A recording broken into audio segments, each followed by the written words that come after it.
மழைக்காக விடுமுறை விட்ட காலம் போய் வெயிலுக்கும் எனக்கு தெரிஞ்ச ஒரு 2-3 வருஷத்துக்கு முன்னாடியே விட்டாங்க. ஒவ்வொரு வருடமே மே மாதம் 15ஆம் தேதிக்கு மேலே ஸ்கூல் கரெக்டாக ஜூன் 1ஆம் தேதி ஓப்பன் ஆகுமா இல்லை 10 நாள் தள்ளி போகுமான்ற டிஸ்கஷன் அந்தளவுக்கு நம்ம வந்துட்டோம். ஆனாலும் இன்னமும் வெப்பத்தினால உயிரிழக்கக்கூடிய அபாயங்கள் இருக்க தான் செய்யுது. ஏர் ஷோவில் நடந்ததாக இருக்கலாம், அல்லது கிரிக்கெட் ஸ்டேடியம் அந்த மாதிரி இப்போ நிறைய கூட்டங்கள்லாம் அந்த மாதிரிலாம் நடக்குதுல்ல. அப்போ நம்ம நமக்கு தெரியுது ஏற்கனவே நமக்கு அதை ப்ரீவியஸ் டிசாஸ்டர்ஸ்லேருந்து நம்ம பாடம் கற்றுருக்குறோம். ஆனாலும் நம்ம அதை சரியாக மறந்துட்டோமா இல்லை இம்ப்ளிமெண்ட் பண்ணுறதுல ஏதாவது சிக்கல் இருக்கா? இல்லை, அதாவது என்னென்னா the biggest disaster in India is the disaster management அப்படின்னு சொல்லலாம். பேரிடர் மேலாண்மை அப்படிங்கிறத மிகப்பெரிய ஒரு பேரிடராக இருக்கிறது. அப்போ அது நம்ம தொடர்ச்சியாக இந்த மாதிரி பார்த்துட்டே இருக்கும். அப்போ என்னன்னா நம்மளுடைய ஒரு சிவிக் சென்ஸ் இருக்கு இல்லையா, ஒரு சமூகமாக ஒரு சமூகத்தை எப்படி பாதுகாப்பான ஒரு அமைப்பாக நம்ம வைத்திருக்கிறோம் அப்படிங்கிறத நம்ம நிறைய பின்தங்கி இருக்கும்.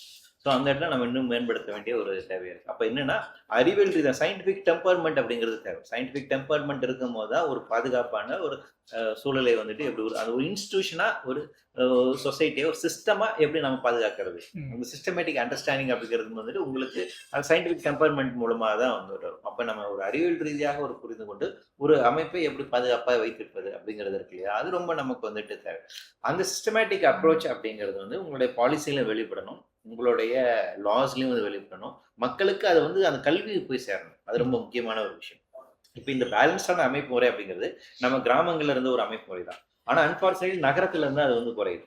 கிராமங்கள் பொறுத்த வரைக்கும் மக்கள்கிட்ட ஒரு கோஆபரேட்டிவ் சிஸ்டம் அப்படிங்கிறது இருக்கும். அங்க ஒரு குப்பை மேலாண்மையில ஆரம்பிச்சு நீர் மேலாண்மை ஆரம்பிச்சு அதுக்கு ஒரு பேலன்ஸா இருக்கும். அதே போல ஒரு ஆபத்துன்னு வரும்போது அங்க மக்கள் ஒருங்கிணைந்து அதை செயல்படுவாங்க. அவங்க கிட்ட அந்த ஒரு கோஆபரேட்டிவ் சிஸ்டம், ஒரு கூட்டு மனப்பான்கு அப்படிங்கிறது இருந்து அந்த செயல்படுது. அது இப்ப பிரேக் ஆயிடுச்சுங்களா. நகரத்துல அப்படி இல்லை, எல்லாமே ஐசோலேட்டடா இருக்காங்க. இப்போ அப்போ இங்க நகரத்துல ஒரு சிஸ்டமேட்டிக்கா இந்த விஷயங்களை நம்ம எப்படி எதிர்கொள்வது அப்படிங்கிறது இருக்குல்ல, அது மிகப்பெரிய ஒரு சவாலாக இருக்கு. அப்போ ஒரு பேரிடர் மேலாண்மை, பேரிடர் கல்வி அப்படிங்கிறது நமக்கு தேவை இருக்கு, அதுக்கான அண்டர்ஸ்டாண்டிங் அப்படிங்கிறது தேவை இருக்கு. அப்போ இதையெல்லாம் சேர்த்து செய்வதன் மூலமாக தான் நம்ம ஒரு பாதுகாப்பான சமூகத்தை உறுதி செய்ய முடியும். இப்போ சென்னை ஏர் ஷோ பத்தி சொன்னீங்க இல்லையா, அன்னைக்கு கூட பாத்தீங்கன்னா மக்கள் எப்பவும் போறது போல கூட்டமா ஒரு இடத்துக்கு போறாங்க. அவங்க போயிட்டு அந்த ஒரு ஏர் ஷோ பார்க்கணும், இந்த ஒரு பிரமிப்பு இருக்கணும்னு சொல்லி போறாங்க. சுமார் 15 லட்சம் மக்கள் போறாங்க. அவ்வளவு மக்கள் போறாங்க. அங்க அவ்வளவு வெயில் அடிக்குது. இப்ப நான் சொன்ன மாதிரி அந்த 3 மணி நேரத்துக்குள்ள மக்களுக்கு அந்த ஒரு வெப்பவாதம் போன்ற நிலைமைகள் உண்டாகுது. இப்ப நம்ம என்ன புரிஞ்சுக்கணும்னா, இது அக்டோபர்ல நடந்துச்சு. அக்டோபர் மாசத்துல ஏன் இப்படிப்பட்ட ஒரு வெப்பம் வந்துச்சு அப்படின்ற கேள்வி இருக்குல்ல. இப்ப மே மாசத்துல இருந்து இல்ல ஒரு ஏப்ரல் மாசத்துல தான் வெயில் அடிக்குதுன்னு நம்ம சொல்றோம். ஏன்னா அண்ணன் சொன்ன மாதிரி ஈரப்பதம் அதிகமா இருக்கு. இப்ப நம்ம ஈரப்பதம் அதிகமா இருக்கக்கூடிய ஒரு நிலமா இருக்கிறதுனால நம்ம அதை சார்ந்த ஒரு புரிதல் நமக்கு இருக்கணும். நம்ம இந்த இடத்துல வசிக்கிறோம் அப்படின்றப்போ நமக்கு தெரியணும் இவ்வளவு ஈரப்பதம் இருக்கு, அதனால இது பிரச்சனை இருக்கலாம், 3 மணி நேரத்துக்குள்ள இப்படி ஒரு வெப்பவாதம் உண்டாகலாம் அப்படின்றது மக்களுக்கு புரியும். அன்னைக்கு பாத்தீங்கன்னா மக்கள் ஒருத்தர் உதவிக்கிட்டாங்க, தண்ணி தெளிச்சிட்டு இருந்தாங்க, இதெல்லாமே செஞ்சாங்க.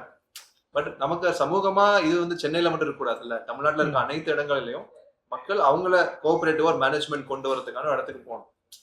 கூட்டு சிந்தனையோட அவங்க இதை அணுகணும்ன்றதுதான் விஷயம். ஸோ அடுத்து ஒரு கடுமையான சவால் இருக்கக்கூடிய எதிர்காலத்தை நோக்கி தான் நம்ம போயிட்டு இருக்கோம். ஸோ அதனால இது நம்பிக்கை இழப்பதற்கு அப்படிங்கிறது எதுவுமே கிடையாது. நமக்கு நிச்சயமாக மனித சமூகமாக நம்ம ஒருங்கிணைந்து செயல்பட்டால் இந்த பிரச்சனையை நாம் நிச்சயமாக எதிர்கொள்ள முடியும். ஸோ அதற்கு நமக்கு ஜனநாயக ரீதியாக இருக்கக்கூடிய ஒரு ஆரோக்கியமான விவாதம் அப்படிங்கிற தேவை, ஒரு அறிவியல் மனப்பாங்கு அப்படிங்கிற தேவை, அதை நம்ம எடுத்து செய்யணும் அப்படின்னு நினைக்கிறேன். இந்த அடுத்து வர இந்த 25 வருடங்களோ 50 வருடங்களோ அது இந்த யங்ஸ்டர்ஸ் கையில தான் இருக்கு. அவங்க நினைச்சாங்கன்னா கண்டிப்பா இதை மாற்ற முடியும். அதற்கு என்ன தேவையோ அதை என்ன செய்யணும் அப்படின்றத அவங்க புரிஞ்சுக்கணும். இப்போ இந்த வெப்பம் ஒரு சவாலா இருக்கு, காலநிலை மாற்றம் ஒரு சவாலா இருக்கு, இல்ல வேற பிரச்சனைகள், எக்கனாமிக் ப்ராப்ளம்ஸா இருக்கு, வேலை வாய்ப்பு, இது போன்ற அனைத்து விஷயங்களையும் அவங்க கூட்டு ஒரு முடிவெடுத்து அவங்க அதை பத்தி டிஸ்கஸ் பண்ணி அது ஒரு விஷயம் பேசும் பொருளா மாற்றி அப்படி பண்ணாங்கன்னா கண்டிப்பா ஒரு மாற்றம் கொண்டு வர முடியும் நான் நினைக்கிறேன்.